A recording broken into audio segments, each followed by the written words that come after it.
drugs or alcohol, and that it was important to prove he did not do what he was accused of.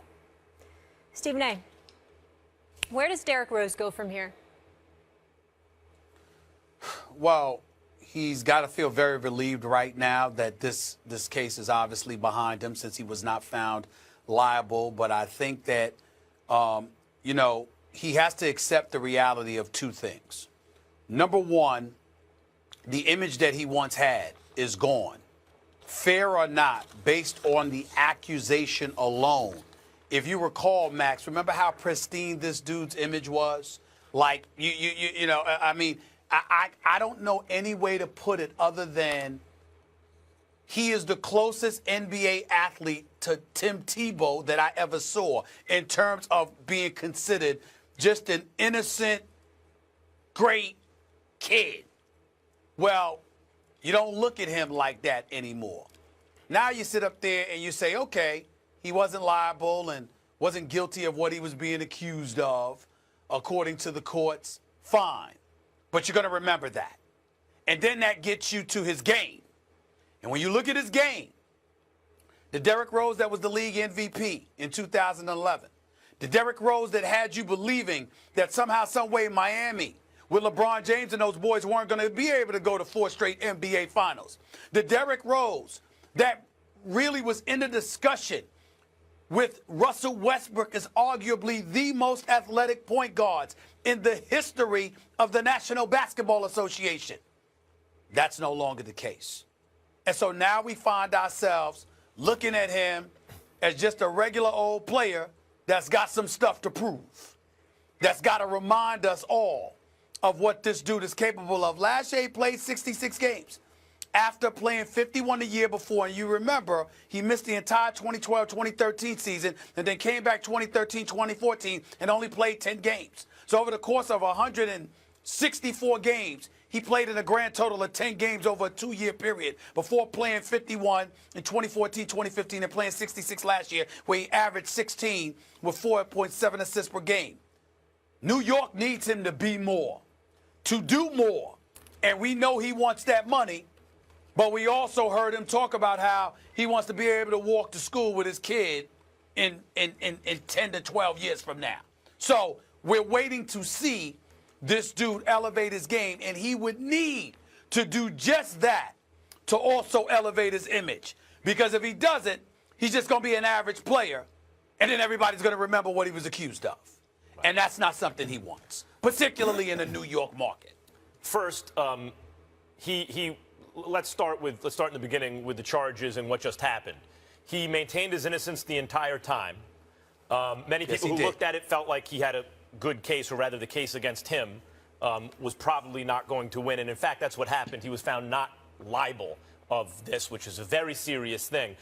So I don't want to just brush that off as though we're not dealing with that as though it's a serious thing before we get to basketball, because it is. And to your point, he was the guy everyone used to love to love. You know, there's the love to hate guys, and there are a couple athletes here and there who everyone seems to love to love. That was Derrick Rose, and that's gone forever, along with the player he used to be due to catastrophic injury in the case of his actual game. But I want to get to what maybe he can be now going forward. I think that you look at him in the second half of last season, he was better than in the first half, it seemed to me. Significantly better. He was getting better as the season went on. And now this year, not only with a new start in New York and now found not liable of this serious situation, now with a new start with Joakim Noah, who was obviously brought in for him, with 2 other excellent offensive options. Let's not forget when he was 22 years old and won the MVP that should have gone to LeBron James. But nevertheless, Derrick Rose performed at a very, very high level for a 22-year-old to even be in consideration, let alone win that award. The following season, before he got hurt, he was better. He was progressing in his career. He was now more of a pure point guard than he had been even when he won the MVP. It was amazing to watch, age 22, 23. Then he has this catastrophic injury, and he's never never fully the same. Part of the reason he's not the same is physical. A part is psychological. How hard do you push it? Well, now one more season removed from the catastrophic injury, I'd expect his psychological state with respect to his injury to be better. The fact is he's in a contract year, and he's with a team where Carmelo Anthony and Kristaps Porzingis can do a lot of things offensively, and Courtney Lee can spot up and shoot and do all those kind of things, and Joakim Noah's there. He's familiar with them to do the dirty work and all that stuff. I think there is real reason, health permitting, to be optimistic about Derrick Rose, what he can be for the Knicks. What does that mean? That means, let's say, 75% of the player he was at his best. 75% of a prime Derrick Rose is a hell of a player. And I think that he can be that if he stays healthy. I think there's reason for optimism with Derrick Rose. I disagree with you that 75% of Derrick Rose is still a prime player. I don't believe that. And here's why I don't believe that. Because Derrick Rose's game was predicated on athleticism, his ability to get to the basket, etc. Now, there's no doubt that he's an upgrade from Jose Calderon. I mean, who the hell is it? You might be. But the bottom line is, and Jose Calderon's a very nice guy, just not a very good player as far as I'm concerned any longer. Right, anymore. He once was, but not anymore. But 75% of Derrick Rose, 75% of Steph Curry or somebody like that, yes, because they could shoot. But because of athleticism, 75% is not good enough. You need more from Derrick Rose than 75% if the New York Knicks and him are going to make the kind of noise we hope they're going to make. One last thing I want to add before we go to break. I thought it was kind of embarrassing and tasteless for the jurors to be taking pictures after with the seriousness of the allegations, treating it like a photo op, and then the judge saying, play well, but not against the Lakers. Like, be professional. It's such a groupie comment with such a serious matter. It's not just about the professionalism. It brings into question their objectivity in judging the case. Of course. Even better point. When we come back, more First Take. Stay here. All eyes were on Kevin Durant this offseason after he made the controversial decision to leave the Thunder to create a super team with those Warriors. Since making the move, Durant and his former teammate Russell Westbrook's relationship has completely fallen apart. And in the latest Rolling Stone magazine, Katie explains they never had much of a friendship at all, saying, we had our own cliques that we hung with on the road. Russell had his guys, I had mine. It was never a bad thing. It's just how it was. Stephen A., has this article changed your mind on your opinion of Durant, hearing that they weren't that close to begin with? Not at all, because it was never about him not staying in Oklahoma City. And I think that that's where everybody confuses my position with that of a Charles Barkley or Reggie Miller and others. Every time he speaks, it seems to be some kind of shot at Oklahoma City. We have to remember that when Russell Westbrook went down, Kevin Durant was in the semifinals against Memphis. They won one game and then lost 4 straight. It was without Russell Westbrook. Together, they went to an NBA Finals. Together, they were within one game of another NBA Finals last year. But he has every right to decide that he wants to leave, that he doesn't want to be there anymore. There were people in defense of Kevin Durant. There have been many people who have looked at Sam Presti, who has established himself as just a great executive in the game, by the way. They felt like, hey, while other teams were getting better, Oklahoma City was interested in getting younger. Gone were the James Hardens of the world, the Reggie Jacksons of the world, people like that. They seemed to be a team devoid of that quintessential third option, which is something that frustrated Durant apparently from time to time, which was something that was alluded to in this Rolling Stone article. But in the end, all of that makes the point for why he left Oklahoma City. And I think it's a slick effort to change the narrative. So let me bring everybody back home. No one should have a problem with Kevin Durant leaving Oklahoma City. Kevin Durant had the right to leave Oklahoma City. He gave them 9 great years. He never cheated them. He was a perennial all-star and superstar in this game. Leaving Oklahoma City is not the narrative anyone should focus on. I disagree with Barkley on that front. I disagree with Reggie Miller on that front. All of those guys. I have no issue with Kevin Durant leaving Oklahoma City. It's who you chose to go to. Choosing to go to an already established champion who should have been 2-time champions. with already a two-time league MVP and a superstar, with already the greatest shooting backcourt in history. When you are that great, with the power in your hands to make that much of a difference in terms of balance of power, whereas you could have gone to at least 4 or 5 other teams and made them the instant favorites, you chose to go to the team that just beat you a month earlier. That's the issue. That is the thing that has somebody like me looking at Kevin Durant. Has nothing to do with him leaving Oklahoma City. And as it pertains to Russell Westbrook, his boy, all right, y'all might not have been that close, but that's not the impression you gave.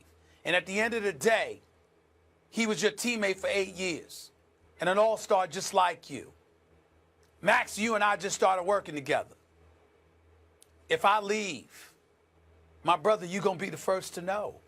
It's just that simple, because I'm not going to do that. You can't take the L's anymore, huh? You can't take the L's anymore. It's only been a couple of months, and you're already ready to. Whatever. Look, I ain't leaving. I want to address first the dynamic Russell Westbrook, Kevin Durant, and I think it comes down to this: the beta can't be better than the alpha. You know, big brother can't, or little brother Westbrook can't really, in a psychological sense, be big brother. That's the problem. Beta, which is Kevin Durant's personality compared to Westbrook, it seems, at least on the court, is better. Durant's better than Westbrook, but he doesn't have that same personality. I think that's always going to be a problem on any team. It was even a problem when LeBron first joined the Heat, in my opinion. He had more of a beta personality at the time on that team than Dwayne Wade, but he was the better player, and it caused chemistry problems that they had to resolve the following season when they finally won the championship. That's one. 2, you mentioned when Westbrook went down, Durant won a game and then got bounced 4 straight.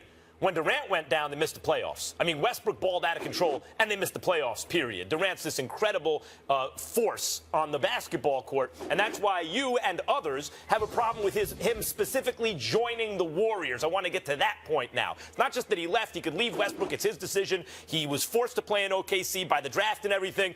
For the beginning of his career, he's finally a free agent, free to make his own decisions. Your problem is with the decision he actually made, not to leave, but to join that team, the Warriors. Let's not forget, the Thunder had to choke for the Warriors to win. They were about an evenly matched team. He would have gotten more credit, and he had to be aware of that, by staying on the Thunder. You know, the following season, and with Billy Donovan, they were actually making strides past, I think, where Brooks was, even though they got to 1 finals with Brooks. It looked like, hey, they have a real future. Maybe they could win a championship. And he left. He had to be aware that there was going to be criticism coming along with that. Why the Warriors? It comes down to this, and I want to address Charles Barkley and Reggie Miller and others.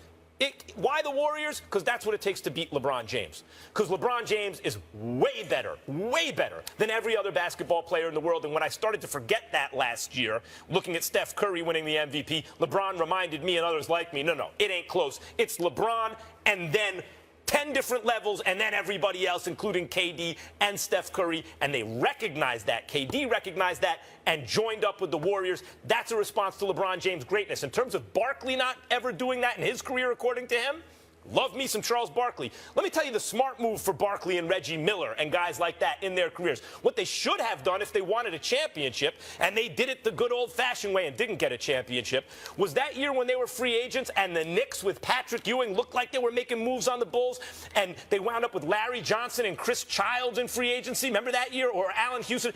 If that would have been Reggie Miller and Charles Barkley on the Knicks, maybe they get a championship. So, Max, I'm not knocking their decision. They chose to do it their way, but they are now ringless because you weren't going to overcome Michael Jordan any other way. What I'm telling you is LeBron is this era's Jordan. If you want to beat him, you better join up forces with a team like the Warriors, which is what KD did. Max Kellerman, if KD had decided to go to Miami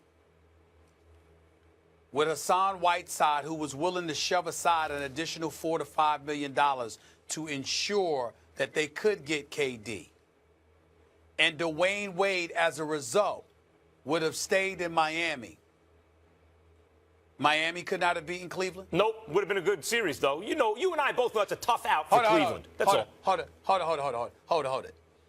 Hassan Whiteside, Dwayne Wade, Kevin Durant, Dragic, and that crew in Miami could not, Dragic, And that crew in Miami could not have beaten Cleveland? No, when push comes to shove, LeBron would beat him, and we Let's all move know on. it. Stephen A., who would no, you pick? I don't know Who that. would you pick? I don't know when that. When push comes to shove, we would both be sitting here. We'd be in the pre-production meeting when the playoffs rolled around. You and just we'd be like, talking. how are we going to talk about you this? asking We both questions agree and then Cleveland's answering going to win. You asking questions and just you asking questions and answering it yourself. I'm good I'm like telling that. you, if Kevin Durant was with D. Wade and the rest of the crew in Miami, if they were all together in Miami, I would have picked them to beat Cleveland. I would have. Absolutely. D. Wade with Durant. Yeah. Hold on. And by the way, because remember, we didn't know that Chris Bosh was going to have the health issue that he had. But I'm saying yes, to you, we did. I'm thinking at the time. At the time, because remember, they were saying we were going to leave Chris Bosh out. was healthy, yes, with Whiteside and Bosh and Dragic and Durant and Wade, they would have had a shot to win. But we knew Bosh wasn't healthy. No, we didn't. I'm telling you, we didn't. That's Guys, what I'm we saying. gotta go to break. At the moment.